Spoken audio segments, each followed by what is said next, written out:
Le débrief sur la Teranga TV, la deuxième partie concerne les mondialistes africains. D'abord, l'Égypte, puisque c'est la première équipe qui a joué déjà ces deux premiers matchs de cette compétition de la phase de poule. L'Égypte qui a d'abord essuyé une défaite face à l'Uruguay d'entrée 1-0. C'était donc au bout du suspense que les coéquipiers d'Edinson Cavani et Luis Suarez ont arraché les victoires devant les Pharaons. Et les Pharaons face aussi au pays hôte hier pour clôturer la soirée d'ailleurs.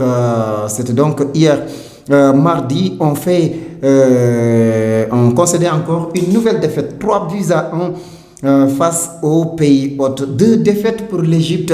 Les carottes sont pratiquement cuites. Oui, je serais tenté de dire que les carottes sont cuites parce que avec 2 défaites, il faudra une victoire de l'Arabie Saoudite sur l'Uruguay pour qu'ils espèrent. Eux aussi, parce qu'ils vont rencontrer l'Arabie Saoudite. Donc, parce que si l'Arabie Saoudite venait à battre l'Uruguay, ils vont se bagarrer pour ne pas perdre contre l'Égypte. Donc, moi, je pense que l'Égypte a vraiment vendangé ses chances, surtout lors de la première journée. Ils auraient pu quand même s'en sortir avec un nul, malgré l'absence de Salah. Ils auraient pu quand même gérer ce match-là. Et malheureusement, c'est le drame des équipes africaines qui encaissent des buts durant les derniers minutes. Même le Sénégal l'a fait en deuxième mi-temps contre la Pologne. C'est ce qu'il faut surtout rectifier parce que c'est le réalisme des Européens et des Sud-Américains contraste avec vraiment l'insouciance et même des fois la naïveté des Africains durant les derniers minutes. Parce qu'un match se joue, maintenant ce n'est même plus 90 minutes, c'est 95 minutes au minimum. Donc quand vous rentrez sur le terrain, vous dites on rentre pour 95 minutes. Comme ça, vous restez concentré 95 minutes. Malheureusement pour l'Égypte qui va certainement quitter la compétition.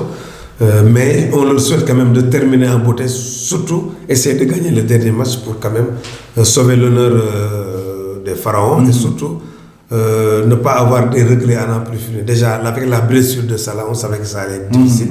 Donc, lui, il est rentré, il a marqué un but, peut-être un but de sur penalty, bon à préciser, mais c'est quand même bon pour le meilleur joueur africain qu'il est. Il prouve qu'il est toujours prolifique, aussi bien en équipe nationale qu'à Liverpool. Il a porté cette sélection pour arracher cette qualification lors de la dernière journée. Mohamed Salah, mais qui malheureusement n'a pu peser lourd à lui seul face à l'équipe russe. Oui, mais il a joué diminué aussi parce qu'on sait qu'il ne peut pas être à 100%. Il n'est pas totalement guéri. Mais c'est comme c'était un enjeu national. Même certainement le président a dû l'appeler au téléphone pour lui demander de jouer. Donc il a joué, mais avec quand même à 50 ou 60% de ses possibilités. Autre Africain, autre Maghrébin dans la même posture que l'Égypte, c'est le Maroc qui a aussi essuyé 2 défaites. D'abord en ouverture contre l'Iran 1-0, c'était aussi à l'arracher cette victoire des Iraniens. Et puis tout à l'heure ce mercredi face au Portugal de Cristiano Ronaldo, la star portugaise lui-même qui a donc permis à son équipe de s'imposer, de décrocher sa première victoire après le nul d'entrée. Nous allons y revenir. 1-0 donc, le Maroc se complique la tâche avant le dernier match. C'est aussi presque fini pour les Lions de l'Atlas. Moi je pense que la posture du Maroc est beaucoup plus délicate parce qu'en dernière journée ils vont rencontrer l'Espagne. Donc alors que l'Égypte peut rencontrer l'Arabie Saoudite, ce n'est pas une faute de guerre. Donc moi je pense que les carottes aussi sont cuites pour les Marocains, malgré 2 belles prestations. Contrairement à l'Égypte, ils ont vraiment produit vraiment du jeu, malheureusement. Parce qu'ils ont perdu sans très mal jouer. Non, ils n'ont pas sans mal jouer, mais ils ont bien joué. Ils ont très bien joué sur les 2 matchs. Vous voyez le nombre d'occasions que le Maroc se procure. Même en termes de possession. Voilà, même en termes de possession, l'adversaire ne le se procure pas. Malheureusement, il y a eu un manque d'efficacité au niveau de l'attaque et peut-être 2 fautes d'identification au niveau de la défense parce qu'ils n'ont encaissé que 2 buts. Ils ont encaissé un but contre l'Iran, un autogol aussi, parce que c'est un défenseur, le frère d'Amrabat qui a marqué contre son camp. Et là aussi sur corner, Cristiano Ronaldo qui joue de la tête à la 4e, 5e minute. Donc ils n'ont plus que 2 buts, mais ils n'ont pas pu marquer un seul but. C'est ça qui est... Le regret, c'est le réalisme des Marocains. Le regret, c'est le réalisme des Marocains, alors qu'en éliminatoire, ils ont marqué des buts à l'appel, ils ont même pulvérisé le Mali, ils ont battu la Côte d'Ivoire à domicile. Donc, et là, arrivé au mondial, ils n'arrivent pas à marquer de but. C'est ça ce qui est dommage, mais on a vu une équipe marocaine très bien organisée, avec un jeu assez fluide et léché. Malheureusement, c'est l'une des équipes après qui risque de sortir après avoir produit quand même l'un des meilleurs footballs. Pour les 5 représentants africains, en tout cas, le manque de réalisme n'a pas souri. Donc, il fait toujours défaut à cette équipe du Maroc. Alors, nous allons parler de notre Africain, maghrébin encore, la Tunisie. La Tunisie aussi, qui a perdu à la dernière minute aussi, qui s'est battu, qui se sont battus, ces aigles de Carthage, mais ont perdu leur premier match lundi dernier contre l'Angleterre, 1-2. Oui. Là aussi, on peut regretter les buts de dernière minute, mais en face, il y avait un Harry Kane aussi qui ne lâche rien. Mais qui a assuré le doublé. Voilà, qui a assuré sur le doublé. Donc, mais on peut retenir que la Tunisie a fait jeu à gagne avec l'Angleterre. Et ils ont même réussi à marquer un but. Et ils l'ont souvent fait même dans les matchs amicaux où ils ont marqué 2 buts contre le Portugal, 2 contre la Turquie. Donc, c'est une équipe qui marque beaucoup de buts, mais malheureusement qui encaisse aussi beaucoup de buts. C'était donc la Tunisie qui a encore des chances de qualification parce que sa deuxième sortie, ce sera le programme. La Tunisie pour rencontrer la Belgique, ce sera samedi à partir de 12h à Moscou. Mais ce n'est pas donné. La Belgique, quand même, moi je pense qu'on n'en parle pas beaucoup, mais c'est une des équipes qui pratique l'un des meilleurs footballs avec une efficacité parce qu'il ne faut pas oublier qu'il y a Hazard, Lukaku. Et sur le banc aussi, il y a du très très très lourd.